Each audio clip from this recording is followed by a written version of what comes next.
안녕하세요, 변창호입니다. 이번 영상은 제가 왜 코인 선물 거래를 비추천드리는지 간략하게 준비해보았습니다. 실제로 많은 분들께서 매매에 대한 지식이 없는 채로 시작을 하려고 저에게 많은 질문 주시기도 하는데요. 그런 분들을 위해서 왜 코인 선물 거래를 하면 안 되는지 몇 가지 이유를 들어서 설명드릴 수 있도록 하겠습니다.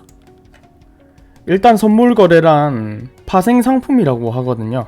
코인에서 주로 하는 거는 만기일이 없는 선물 거래를 하는데요. 코인을 가지고 있지 않아도 자유롭게 매수 매도를 해서 수익을 극대화시키기도 합니다. 실제로 바이낸스 기준으로는 최대 125배율까지 레버리지를 잡을 수 있고 그만큼 리스크도 125배만큼 커지겠죠. 네, 선물 거래를 하면 안 되는 이유 첫 번째, 확률적인 이유입니다. 누군가의 눈으로 보면 위 또는 아래 50% 홀짝 게임으로 착각하시는 경우가 많은데요. 하지만 실제로 똑같은 상승을 본 사람이 있어도 타점이 좋지 않으면, 아니면 타점이 아무리 좋아도 심리적인 문제, 그리고 배율 문제로 인해 전 재산이 청산돼서 빈손이 되는 경우가 많이 있습니다. 위아래 50% 게임이 아니라 50%보다 아주 낮은 확률의 게임이 되는 겁니다. 그래서 초보자분들이 하시기에는 50% 이하인 30%, 40% 확률의 게임이 여러 번 반복이 되다 보면 결국 승률은 0%에 수렴을 하게 된다는 것을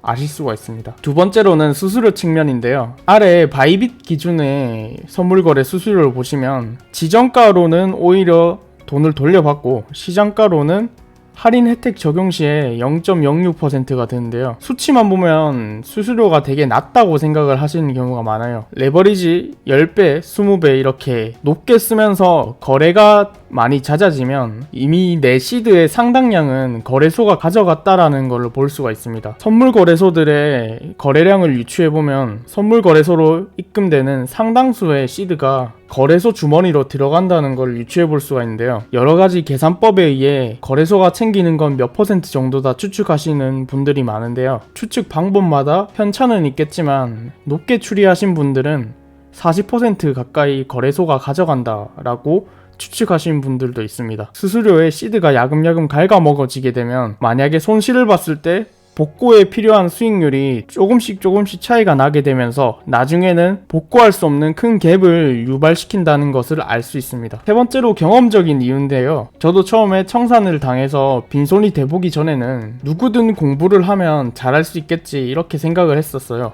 공부하는 것과는 별개로 재능과 운에 따라 결과가 좌지우지 되는 것을 많이 보아왔고, 좋은 사례는 극소수고 대부분의 사례는 그렇게 좋지 않은 결과를 초래한다는 것을 깨달았습니다. 그래서 지금 저의 입장은 안 될 놈은 안 된다라고 생각을 하고요. 차트 공부라던가 여러가지 선물거래에 관한 공부는 당연히 기본적으로 필요한 거지만 그거는 극히 일부일 뿐이고 결국 잘하는 사람만 잘하게 되는, 특히 재능의 영역이라는 것을 많이 깨닫게 되었습니다. 앞의 이유와는 다르게 직접 경험에서 느낀 바로는 애초에 시작도 안 하는 경우가 낫다라는 것을 직접 경험으로 인해 느끼고 있습니다. 극소수의 잘된 사람들의 사례를 가지고 나도 저렇게 될 수 있겠지 이렇게 희망을 심어주는 것도 저는 좋지 않은 행동이라고 생각을 했고요. 최대한 빨리 손 뗄 수 있도록 도와드리는 게 옳지 않을까 생각을 많이 하고 있습니다. 다음 이유로는 투자랑 트레이딩은 완전히 다른 건데 그것을 비슷하게 생각하시는 경우가 있어요. 내 자금 투자해서 재테크 해서 돈을 불려보겠다라고 하시는 분들이 많은데요. 그럴 경우에는 투자를 하셔야지 트레이딩을 하시면 안 됩니다. 트레이딩은 가치와 관계없이 기계적인 매매를 하는 건데요. 예를 들면 폐지를 주어서 좀 더 비싸게 팔 수가 있다면 그 폐지라도 매수를 한다는 게 트레이딩이고요. 투자하는 것은 트레이딩과 다르게 가치가 올라갈 것들을 매수하는 건데요. 이건 트레이딩하고 투자하고 엄격히 다른 영역이라서 특히나 선물 거래 하시는 분들한테는 이렇게 투자하기 좋은 장이 오면 오히려 돈을 못 벌면 다행인데 돈을 대부분 많이 잃고 계시더라고요. 나도 한번 코인에 투자를 해볼까 하면서 유입되신 분들한테는 트레이딩은 권하지 않고 트레이딩에 가까운 선물 거래는 절대로 비추천드립니다. 여러 번 이렇게 말을 해도 말을 안 들으신 분들이 대부분이에요. 앞의 이유들을 조금 더 공부를 열심히 하고 조금 더 신경 쓰고 조금 더 원칙을 지켜서 극복할 수 있다고 믿으시는 분들이 상당히 많거든요. 내가 저기서 풀매수하려고 했는데 풀매도하려고 했는데 하면서 아쉬워하는 분들이 상당히 많은데요. 한번 본인이 선물 거래에 재능이 있다고 자신이 있으시면 당장 50만원을 넣고 1000만원으로 불려보시고 다시 생각을 그때 해보시는 게 나을 것 같습니다. 절대 수업료로 큰 돈을 지불할 필요가 없습니다. 추가적인 조언을 드리면 극소수의 고수가 될 수 있다는 희망을 버려야 됩니다. 코인판에서 엄청나게 돈을 많이 벌었다는 분들이 있잖아요. 그분들이 나는 이런 이론을 공부했다, 나는 이런 거 보고 공부를 했다, 나는 존버를 했다, 이런 식으로 듣고 많이 따라하려고 하시는데요. 그분들은 그냥 그 트레이딩의 도구로 어떠한 이론을 사용해서 그분이 잘한 것 뿐이지, 그 이론이나 어떤 지표가 대단해가지고 돈을 버는 경우는 결코 없었습니다. 여태까지 한 번도 없었습니다. 그래서 극소수의 고수들이 될 수 있다는 희망을 오히려 버리시는 게 나아요. 로또 1등 당첨된 사람들을 보고 나도 할 수 있겠다 이런 생각 안 드시잖아요. 그럼 그거랑 비슷한 거라고 생각을 하시면 됩니다. 공부를 했음에도 안 되는 경우에서 포기를 그래도 못 하시는 분들이 많아요.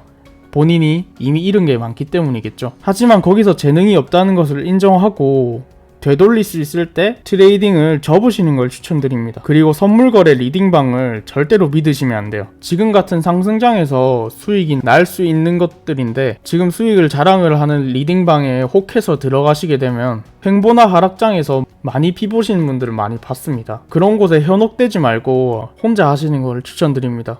그럼에도 하고 싶다면 100만원 이상의 금액을 넣을 필요가 없습니다. 특히나 코인 선물 거래는 시드 탓을 할 수가 없는데요. 실력이 있다면 기하급수적으로 늘어날 수 있는 게 시드이기 때문에 절대 시작 시드를 100만원 이상의 큰 금액으로 시작할 필요가 없습니다. 제가 유튜브를 시작한 계기도 선물 거래를 최대한 비추천 드리면서 이 코인판에도 리스크 적게 수익을 꾸준히 올릴 수 있는 좋은 투자처가 있다고 알려드리기 위해서 유튜브를 시작을 했었는데요. 마진 거래보다는 조금 더 안정적인 투자처를 제가 계속해서 컨텐츠로 제공 드릴 수 있도록 할 테니까 너무 선물 거래나 마진 거래로 현혹되지 마시길 바랍니다.